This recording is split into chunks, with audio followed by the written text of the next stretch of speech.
Morning my dear students. आज मैं आपको क्लास 12 मैथ का lesson miscellaneous exercise on chapter 6 का एप्लीकेशन ऑफ डेरिवेटिव का एक्सरसाइज का क्वेश्चन नंबर 2 लेके आया हूं। क्या दिया है? The two side equal side N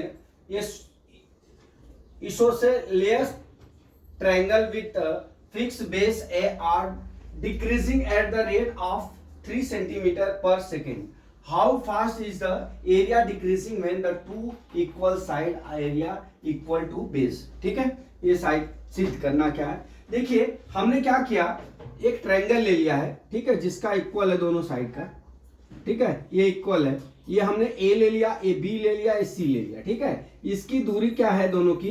be the हुई है, ठीक है। अब क्या है, इसका हम यक्स मान लेते हैं, इसकी ए बी और ए सी की दूरी क्या मान लेते हैं? हम यक्स मान लेते हैं और बीच से यहाँ क्या कर लेते हैं, एक लाइन गिरा देते हैं, इसका मान यम ले लेते हैं और इसकी वैल्यू वाई कर लेते हैं, ठीक है। अब देख लीजिए टोटल वैल्यू कितनी है? बी है, ए बी बाई 2 हो जाएगा, ए बी बाई 2 हो जाएगा, वही मैंने यहाँ पे लिख दिया है, ठीक है। अब देख लीजिए triangle A B A M C में, ट्रायंगल ए एम सी में हम पाइथागोरस जब प्रमेय लगाएंगे यहाँ पे, तो हमारा क्या हो जाएगा? हमारा हो जाएगा वाई स्क्वायर यक्स, मतलब हमारा क्या हो जाएगा कि x square is equal to, क्या देखिए यक्स स्क्वायर पाइथागोरस में x square is equal to y square plus b by 2 का होल स्क्वायर, ठीक है। अब वहां से हम एक वैल्यू ज्ञात करेंगे, किसका? y का। y का वैल्यू ज्ञात करेंगे, फिर अपना क्या निकालेंगे? डी अपॉन डी टी निकालेंगे, ठीक है। वही मैंने यहाँ पे दर्शाया हुआ, ठीक है। चलिए कैसे लिखा हूं दिखा देता हूं। देखिए dx अपॉन dt बराबर 3 सेंटीमीटर पर सेकेंड दिया है।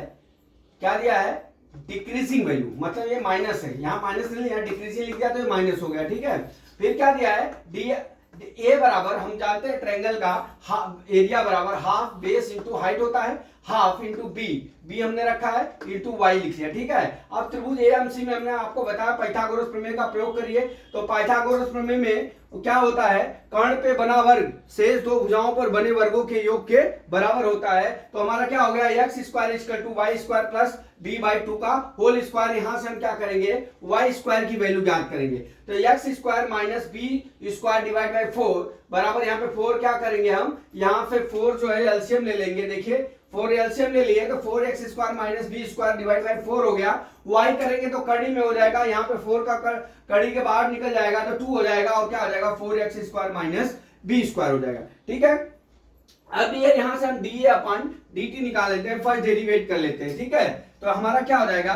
D A upon D T बराबर D A upon D X बराबर डी ए अपॉन, ये जो लिखा है क्या, D A upon D T बराबर हमारा क्या हो जाएगा? देखिए हमारा क्या हो जाएगा? अब इस वैल्यू का हम इसमें पुट कर लेते हैं, किसमें? यहाँ पे पहले वैल्यू पुट कर लेते हैं, सॉरी यहाँ ये मिटा देता हूं, इसके बाद D A upon D T निकालता हूं। हमारा इक्वेशन नंबर इसको 1 ले लीजिए, ठीक है। इक्वेशन 1 में put value y is equal to y रखने पे, ठीक है, y की वैल्यू रखने पे। अब देख लीजिए हमारा क्या हो जाएगा?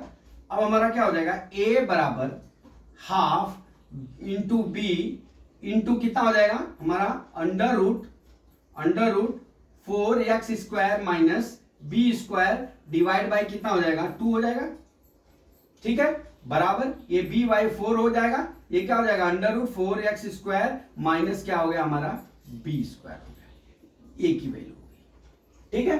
अब यहां से हम D a upon d T निकाल लेते हैं, ठीक है। तो देखिए D a upon d T बराबर, ये b बाई 4 का है, कांस्टेंट है, बराबर अंडर रूट का क्या है? अब हम इसका dy बाई डी एक्स करते हैं तो क्या हो जाएगा? 1 अपान यहाँ पे क्या हो जाएगा? यहाँ पे 2 under root 4x square minus b square into क्या हो जाएगा हमारा? 8x हो जाएगा, ठीक है। हमने आपको बहुत बार समझाया है कि 1 अपान कड़ी में x का कैसे निकालते हैं। तो ये क्या हो जाएगा? x पे -1 बाई 2 हो जाएगा, यहाँ पे +1 हो जाएगा, यहाँ पे 1 अपान 2 हो जाएगा, यहाँ पे कितना हो जाएगा?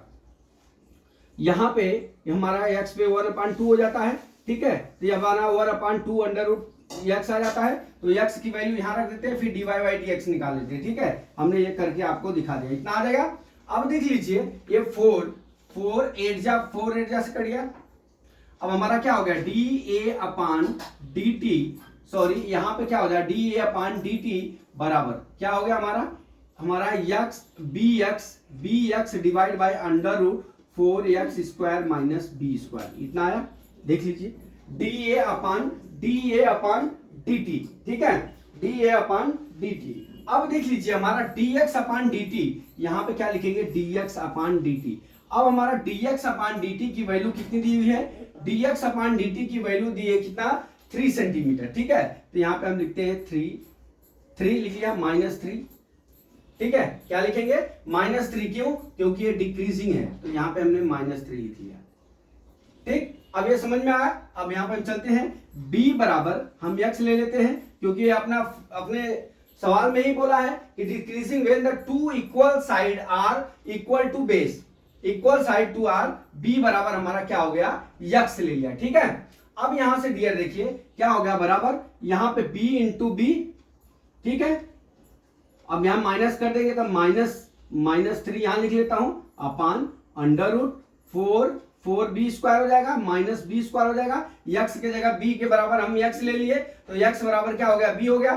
तब हमारा कितना हो जाएगा, देखिए -3b square upon under root 3b square हो गया, ठीक है, 3b स्क्वायर हो गया। अब देख लीजिए यहाँ पे D a upon d T बराबर किससे हो जाएगा, अब ये अंडर रूट 3, यहाँ पे अंडर रूट 3b स्क्वायर का नीचे ऊपर गुणा कर दीजिए, ठीक है, कर लिए। अब देख लीजिए कितना हो जाएगा, -3b square upon under root 3b square, ठीक है, अपान कितना हो जाएगा, 3b स्क्वायर हो जाएगा। अब ये 3b स्क्वायर थे, 3b स्क्वायर, क्योंकि कर्णी में कर्णी का गुणा करेंगे तो हमारा क्या हो जाएगा, कर्णी हट जाएगा, 3b स्क्वायर आ जाएगा, ठीक है। अब हमारा क्या हो जाएगा, अब minus under root 3b square under root आएगा, ठीक है। तो अब इसको क्या हो गया हमारा, यहाँ पे देख लीजिए d a upon d T बराबर हमारा कितना हो गया, minus under root 3b square, ठीक है, अंडर रूट है, तो इसको D a upon d T बराबर कितना लिख लेंगे, -b अंडर रूट 3।